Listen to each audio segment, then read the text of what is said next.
In the last movie, we explored formatting a whole table. In this movie, we'll take it a step farther and look at formatting both the data inside the cells and then the cells themselves.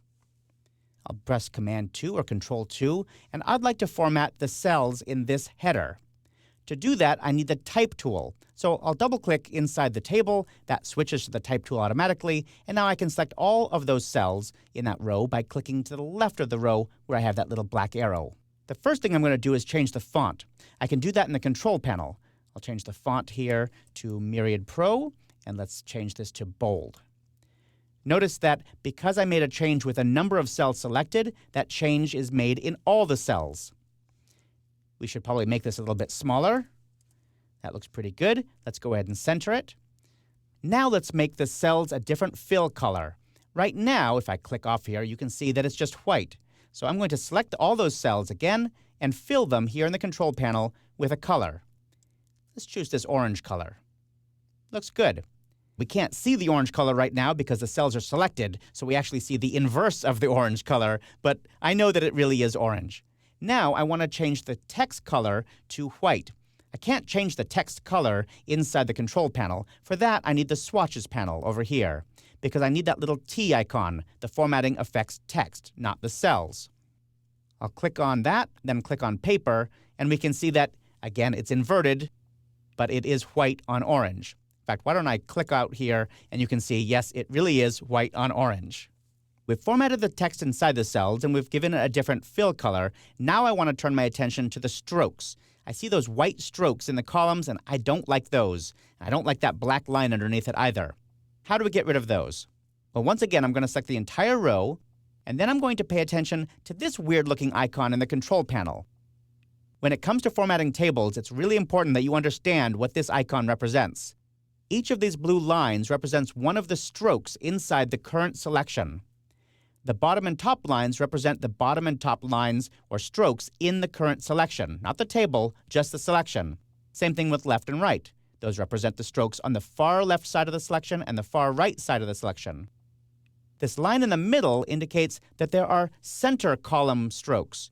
1, 2, 3, 4 of them here. So if I want to change the strokes of those columns, then I need to turn off all these blue lines except for that one in the middle. There's a little shortcut you should know about, and that's triple click. If I triple click on the outside stroke, it turns off all of them.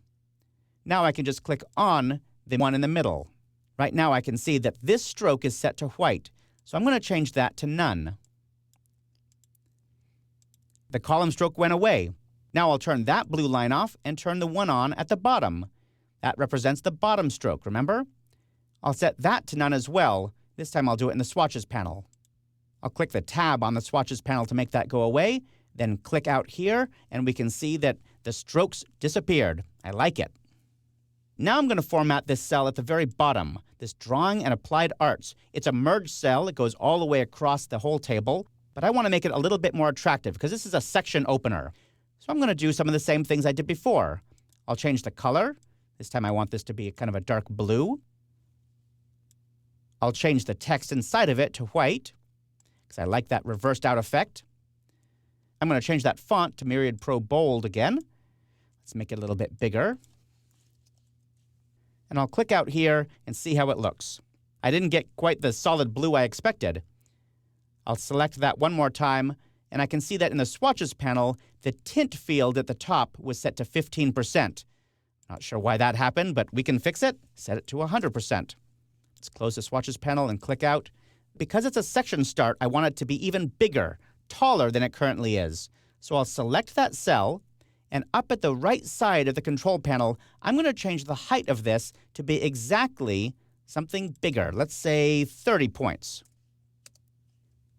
The problem is the text is all bunched up here at the top. I want it centered. I can fix that in the Control panel as well. I can click on the Align Center button. That Align Center is just like the Align Center inside the text frame options, but in this case, it applies only to the cell. There's a couple things you can do to cells that you can't change in the Control panel. So instead, I'm going to go to the Table menu and choose Cell Options. Then I'll choose Text. And inside the Cell Options dialog box, you have a lot more control. For example, you can change your text insets. That's just like text insets in the Text Frame Options dialog box. It lets you control how far from the edge the text should be. I'm going to change the left edge to be bigger, let's say 15 points. I'll hit Tab, and you can see it moves the text over. Now the left edge will be exactly 15 points over from the left edge of the cell. Now the big problem that I'm seeing here is that this is a section start, but it's separated from the section that it's supposed to be with. That is on the next page. So I'm going to go to the Rows and Columns tab, and I'm going to turn on the Keep with Next Row checkbox. When I turn that on, you'll see it disappears. That's because the preview checkbox is turned on, so I'm seeing all these effects happen in real time. Click OK, and I'll zoom out to fit the spread-in window with Command-Option-0 or Control-Alt-0, and you can see that it actually moved up here to the next page. Let's click off of it, and we can see that that does look like the section start that I wanted. This table is really coming together now, but if it took this long to format just one table, what are we going to do if we have a bunch of tables? Well, that's where Table Styles comes in.